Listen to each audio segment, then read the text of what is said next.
समृद्धी महामार्ग आहे, विमान आहे, सगळं आहे. नाही नाही नाही, ऐका ना तुम्ही एकदा, सगळी फॅसिलिटी आहे. तुम्ही तिथं मिटिंग घ्या बिंदास. तुमची मिटिंग आवरल्यानंतर आमच्या इथं मिटिंग घ्या. तुम्ही विद्यार्थ्यांसोबत संवाद साधणार आहे, मिटिंग नाही, विद्यार्थ्यांसोबत संवाद साधणार. संवाद आम्ही तुमच्याशी बोलणं कोणते चालेल काय बोलतो ते ऐकतो मोबाईल आहे. ऐकून घ्या सर, तुमचं ऐकलं आमचं तुम्ही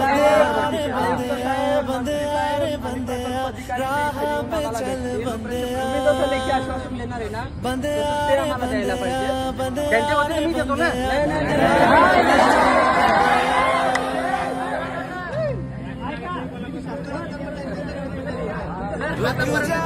उपास मारायची वेळ आलेली आहे. अरे ऐका, ह्या ज्या मागण्या आहेत काही इथं पूर्ण होणार नाहीये. त्यासाठी डायरेक्ट मॅडम स्वतः बोलणार आहे. आतापर्यंत तुम्ही त्याच्या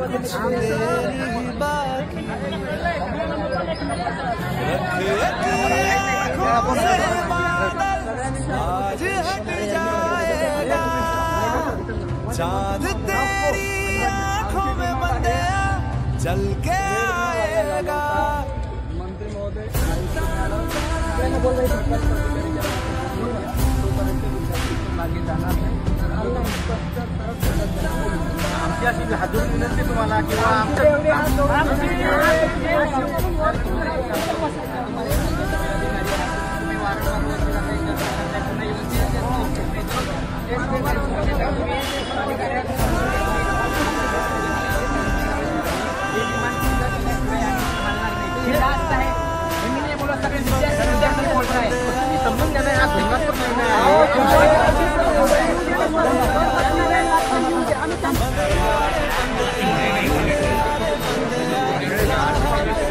हा धर्मात्मक निर्णय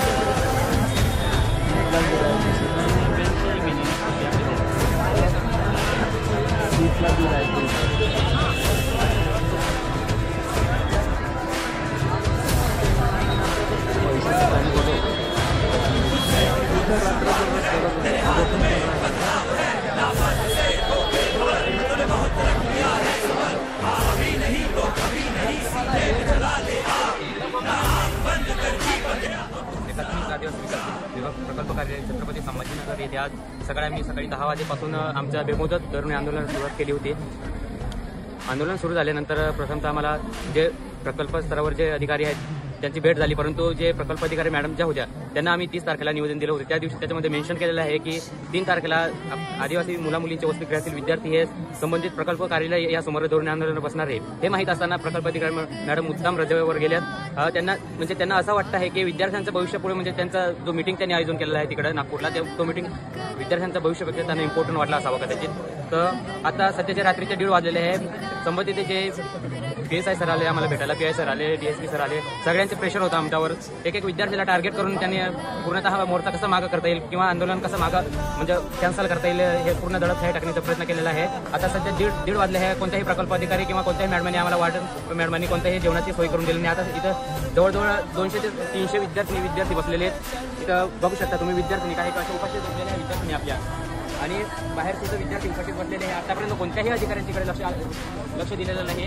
तर मी सगळ्यांनी एवढंच सांगू इच्छितो की शासनाचं नेमकं इंटेन्शन काय आहे, नेमकं आदिवासी जे विद्यार्थी आहेत त्यांना शिक्षणाच्या प्रवाहातून कसं बाहेर टाकता येईल हे आमचं एक इंटेन्शन होतं. पण आता ते आम्हाला खरंच वाटायला लागले, कारण जो आज दिवसभरचा जो बेमुदत धोरणे आंदोलनाचा जो आमचा प्रोसेस होता, जी सुरुवात होती तेव्हापासून तर आतापर्यंत कोणत्याही अधिकाऱ्याने आम्हाला सपोर्ट केलेला नाही किंवा आमची दखल घेतली नाही. मंत्री महोदय कॉन्टॅक्ट झाला आणि आयुक्त मॅडम फोनवर फक्त बोलल्या, आणि जे आपले प्रकल्प अधिकारी मॅडम आहे ते मंत्री महोदयांसोबत बसलेले आहेत असं फोनवरून त्यांचं सांगितलं होतं. परंतु आम्ही त्यांच्यासमोर डिमांड मागितली की भाऊ तुम्ही जे आश्वासन देत आहे की डीबीटी पुढच्या मंत्रिमंडळ बैठकीमध्ये डीबीटीचं वाढवण्याचा प्रोसेस आम्ही करू.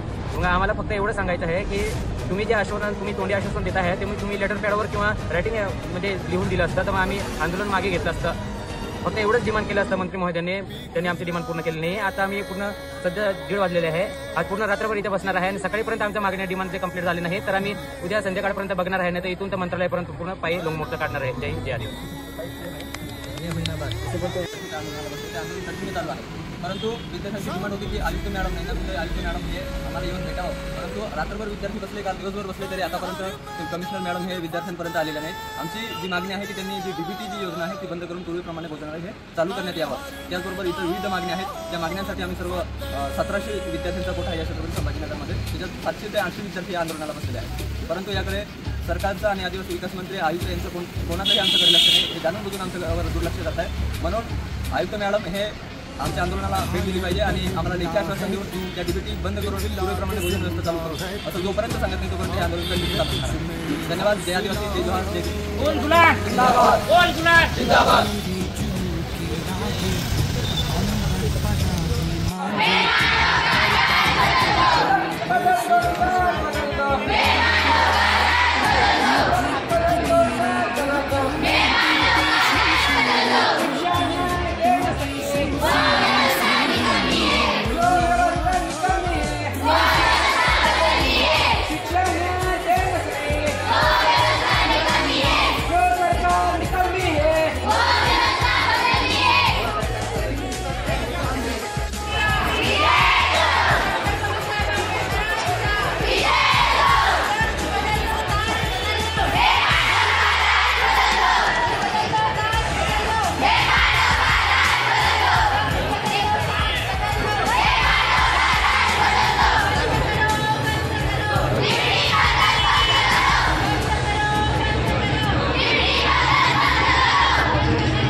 वीर अरुण ले आता दुसरा